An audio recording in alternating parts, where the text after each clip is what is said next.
This week's parsha contains one of the most ecstatically joyous moments in the entire Torah. It is known as the Song of the Sea, and it is pretty self-explanatory.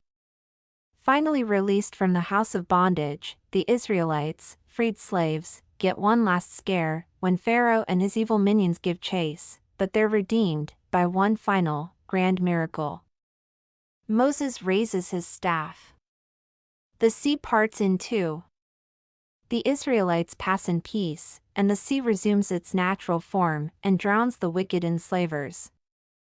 But, curiously, we get not one version of this moment of pure, unadulterated joy but two.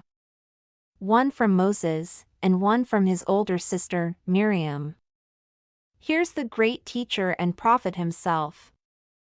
Then Moses and the children of Israel sang this song to the Lord, the parsha tells us, and they spoke, saying, I will sing to the Lord, for very exalted is he, a horse and its rider, he cast into the sea.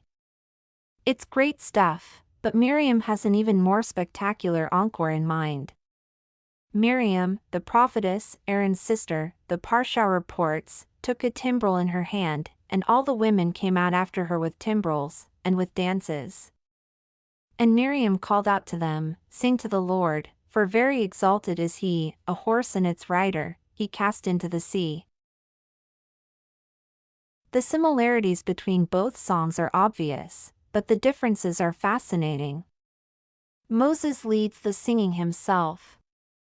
Miriam, on the other hand, lets her fellow women do the singing, and assumes leadership merely by responding to their exclamations. Moses sings, Miriam sings and dances. And finally, Miriam has a musical instrument, her little drum. Why? Rashi explains.